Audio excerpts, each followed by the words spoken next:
आज इस देश के तमाम SC ST OBC ये तमाम जितना बहुजन 85 है, बहुजन 85 है, मूल निवासी 85 है, जो लोग हैं वो आज अपने धर्म के नाम पे हिंदू लिखवाना पसंद नहीं करेंगे। वो सब जो बुद्धिज़्म लिखेंगे और आप देखिएगा जब रिपोर्ट आएगी तो ये 10 करोड़ नहीं। आप इतनी गर्मी में आप दरी बिछा के नीचे बैठा के कैसे समझा पाओगे किसी को? मान लो अगर हम किसी को कोई समझाने के लिए कोई प्रोग्राम कर रहे हैं किसी उद्देश्य को लेके, तो उसके लिए इतना तो फर्ज बनता है कि उसको ठंडा पानी पिलाया जा सके और कुर्सी पहले और अब के अंतर में ये फ़र्क है कि पहले एक दूसरे आदमी का मान सम्मान बहुत ज़्यादा करते थे, लेकिन अब कुछ जैसे ही 2 रोटी आदमी खाने लग जाता है तो उसके अंदर अहंकार आने संगठन जय भीम मिशन का कहीं ना कहीं आपका संगठन और सवाल कहीं ना कहीं आता होगा कि आप लोग भी अपनी दुकानें खोले बैठे हैं। क्लियरिफाई कैसे करेंगे कि आप अपनी दुकान नहीं खोले हैं बल्कि आप सामाजिक परिवर्तन की लड़ाई लड़ रहे हैं?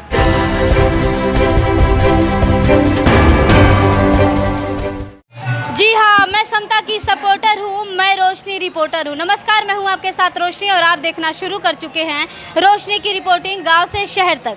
आज शहर से गांव की तरफ आ चुके हैं। अंबेडकर नगर है ये, यूपी में पड़ता है और यहाँ पे एक भव्य कार्यक्रम का आयोजन किया गया था भारतीय बौद्ध महासभा के बैनर तले, और यहाँ पे बहुत सारे माननीय अतिथि लोग मौजूद रहे, जिनमें से कि एक मुख्य अतिथि के रूप में बुलाया गया था। भीमराव कहा जाता है, लेकिन मुझे कहते हुए आज शर्म आ रही है कि बाबा साहब का नाम ले लेने से कोई भीमराव नहीं बन जाता। पहले आप काम करिए, फर्स्ट एबल देन डिज़ायर। आप कहते हो कि बाबा साहब के वंशज हैं, सवाल के जवाब नहीं दे पाते हो, थोड़ी सा गला खराब होता है, कहते हो हम इंटरव्यू नहीं दे पाएंगे।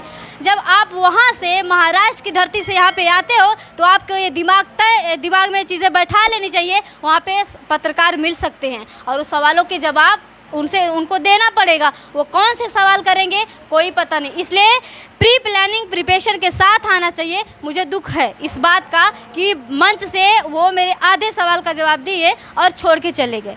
कोई बात नहीं, उनकी पूर्ति करने के लिए हमारे साथ और भी आदरणीय सर लोग जुड़ चुके हैं। मैं भी दिल्ली से आई हूँ, सर भी दिल्ली से आए हैं।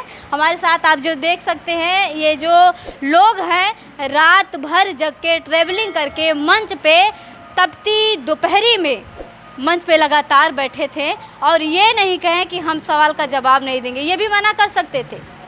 अगर सभी मना करेंगे तो समाज की जिम्मेदारी उठाएगा कौन? ज़्यादा बात नहीं करेंगे, चलिए सीधे सवाल करते हैं सर से। सबसे पहले तो आपका परिचय जानेंगे। मेरा नाम पुष्पांकर देव है और मैं मिशन जय भीम का राष्ट्रीय संगठन सचिव हूँ।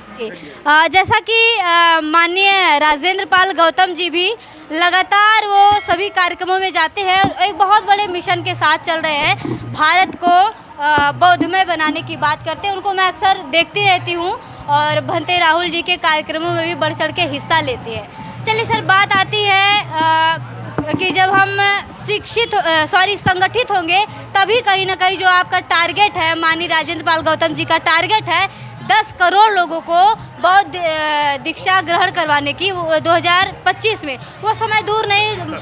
हाँ, तो वो समय दूर नहीं, मात्र 2 साल बचे। अभी तक तैयारियां कहां तक हो पाई? मैडम, हम लोगों ने मिशन जय भीम के माध्यम से लगभग 18 राज्यों में अपनी यूनिट तैयार कर दी है, और इसके साथ साथ अभी 2 महीने के अंदर जो हमारे साउथ के जो स्टेट हैं, कर्नाटका है, केरला है, तमिलनाडु है, पांडिचेरी है, इधर उड़ीसा है, तेलंगाना है, इनको हम 2 महीने में कवर कर लेंगे।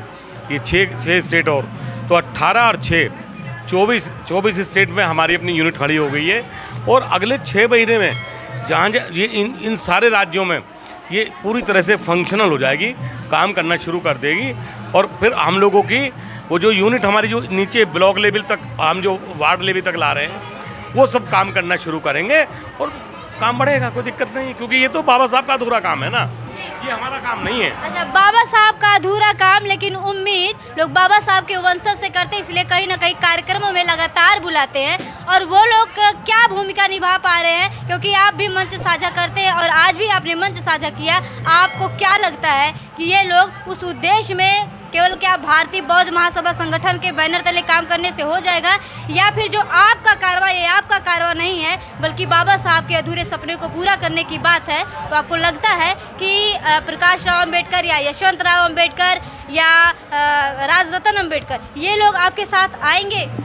देखिए, जैसे ही आपने तीनों का नाम लिया है, राजरतन का, प्रकाश राव अम्बेडकर का, भीमराव यशवंत राव अम्बेडकर का, ठीक है, ये बाबा साहब के वंशज हैं, लेकिन उसके बावजूद जो है बाबा साहब का जो प्रबुद्ध भारत का सपना है, बौद्धमय भारत का सपना है, ये दादागिरी नहीं है किसी की, ये किसी के खून की दादागिरी नहीं है, ये सोच की बात है, ये दर्द की बात है, जिसमें दर्द है, जिसमें जज्बा है, जो किसी को मानता है, ये तो बाई बर्थ है, लेकिन हमारा तो डीएनए है भाई, हमारे खून में चढ़ा हुआ है ये। जिस तरह से लोगों की बहुत सारी चीज़ ब्लड में चढ़ाते हैं, ग्लूकोज चढ़ाते हैं ना उसको ज़िंदा रखने के लिए, हमारे लिए तो हमारे ब्लड में अम्बेडकरवाद चढ़ा हुआ है। हम तो बाबा साहब को 100% फॉलो करते हैं, जो उन्होंने रास्ता बताया उस पर काम करते हैं। हम उनके वंशज नहीं है, कोई फ़र्क नहीं पड़ता, हम तो उनसे भी वंशज से भी ज़्यादा है, और हम वो करके दिखाएंगे। वो कर रहे हैं नहीं कर रहे हैं उनका काम है, हमें उसमें कुछ नहीं कहना। मैंने कहा सर, क्या वो आपके साथ आएंगे? हमारे साथ कोई आएगा तो हम स्वागत करेंगे, और कोई नहीं आएगा तो हम अपना काम करते रहेंगे, हम पीछे हटने वाले नहीं है। चलिए सर, यही सवाल मैंने उनसे किया था। और जब हम संगठित होने की बात करते हैं, संगठन जब बाबा साहब के वंशज में ही नहीं है तो बाकी अनुयायी में या फिर हम लोगों में कैसे होगा, क्या कहना चाहिए? नहीं, देखिए, जिसके पेट में दर्द है या जिसको बुखार हो रहा है तो दवाई तो उसी को खानी पड़ेगी ना। अब इनको तो दर्द वर्द तो रहे नहीं किसी को, अब दर्द तो बाकी को है ना, जिनको बाबा साहब ने दिया है, और जिनको बाबा साहब ने दिया है, और यदि आज उनसे छिन रहा है, अन्याय अत्याचार हो रहा है, और वो संविधान जो इतना मजबूती से इतनी मेहनत के बाद बाबा साहब ने इस देश को दिया, देश में जो है एकता, समता, समानता, भाईचारा, करुणा, मैत्री, न्याय का जो संविधान बाबा साहब ने दिया, यदि छिन जाएगा तो पुनः मनुस्मृति लागू हो जाएगी। हम जीते जी अपनी औलाद को गुलाम बनना नहीं देखना चाहते हैं। सर, सभी लोग कहते हैं कि ये फिर से मनुस्मृति लागू हो जाएगी, और बार बार मोहन भागवत का बयान आ रहा है हिंदू राष्ट्र बनाना है।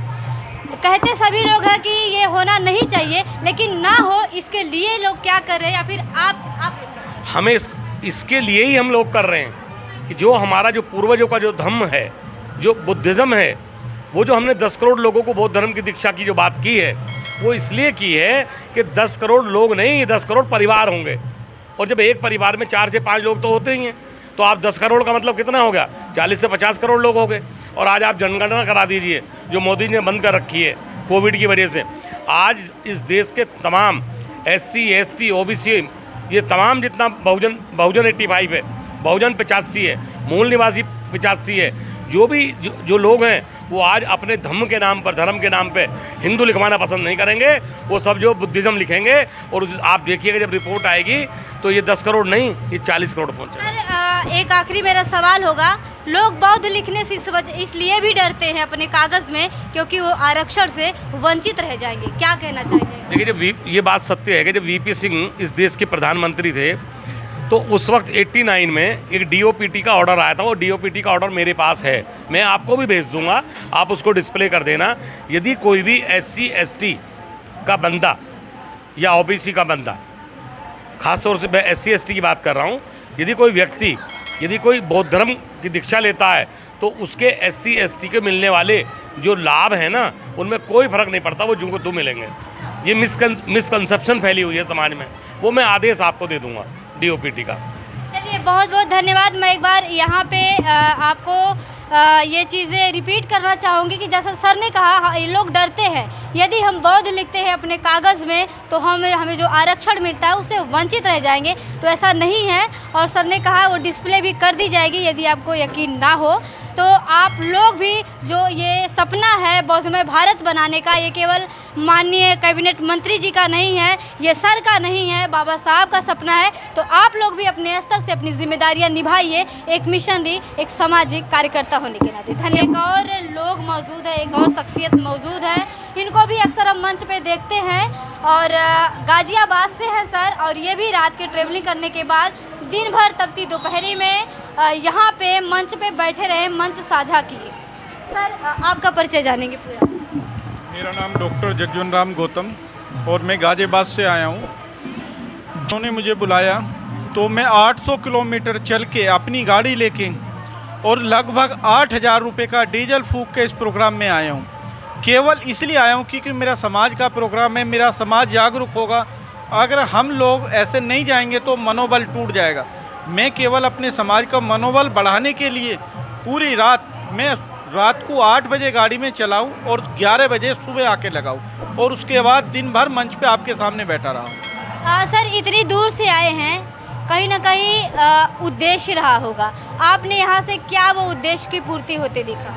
देखिए, मेरा उद्देश्य तो समाज का मिशन एक करना है। यहाँ कुछ लोग आए, बहुत दूर दूर के लोग आए, दिल्ली से, बॉम्बे से, तो मुझे भी बुलाया। मैंने सोचा भाई चलो, जब इतने प्यार से बुला रहे हैं, अगर हम नहीं जाएंगे तो जो इस प्रोग्राम को कर रहे हैं उनका मनोबल टूट जाएगा। फिर तो ऐसा प्रोग्राम कोई भी नहीं करेगा।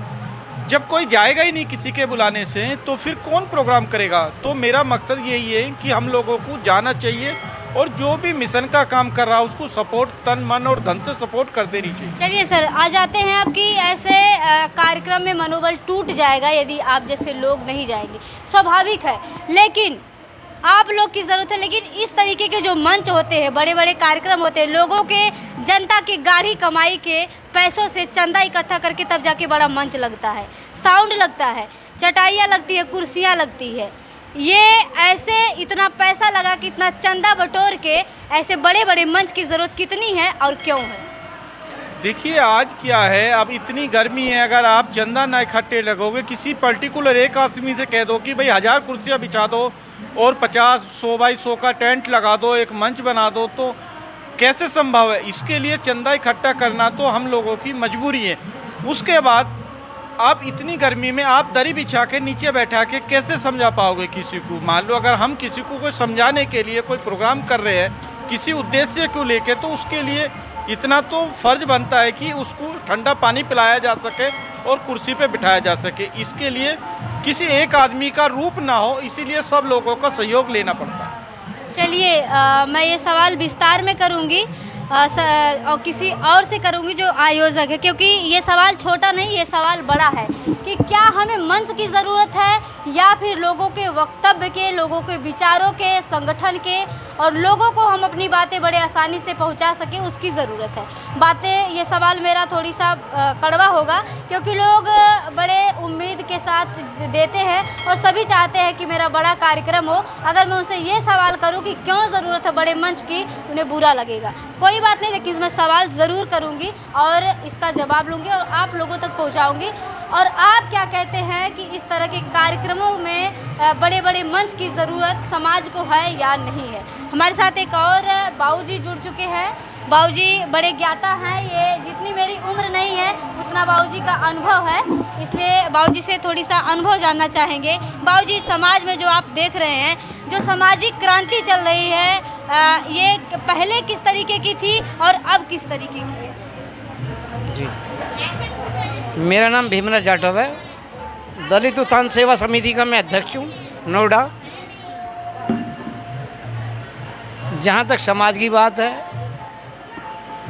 जो हमारे महान पुरुष रहे, बाबा साहब रहे, ज्योतिबा फूले रहे, पेरियार जी रहे, इन लोगों ने दिन रात मेहनत करके और संविधान के माध्यम से हम लोगों को यहाँ तक पहुँचाया कि हम 2 रोटी आराम से खा सकें, अच्छे रहन सहन। बाबूजी, सवाल से थोड़ी सा विषय से भटक रहे हैं। हमने कहा जो पहले की सामाजिक क्रांति हुआ करती थी, सामाजिक परिवर्तन हुआ करता था, और अब के परिवर्तन में आप क्या अंतर पा रहे हैं? जी, देख पा रहे हैं? पहले और अब के अंतर में ये फ़र्क है कि पहले एक दूसरे आदमी का मान सम्मान बहुत ज़्यादा करते थे, लेकिन अब कुछ जैसे ही 2 रोटी आदमी खाने लग जाता है तो उसके अंदर अहंकार आने लग जाता है, और जहाँ अहंकार आया तो जो वो योजना है वो निष्फल हो जाती है, और इसी वजह से हमारा जो संगठन या हमारा समाज वो एकजुटता नहीं हो पाता। बाबूजी, आप अपने स्तर से सामाजिक परिवर्तन में क्या योगदान दे रहे हैं? देखिए, जहाँ तक योगदान की बात है, मैं तो यही समझाता हूँ सभी लोगों को, आप पहले अपने अहम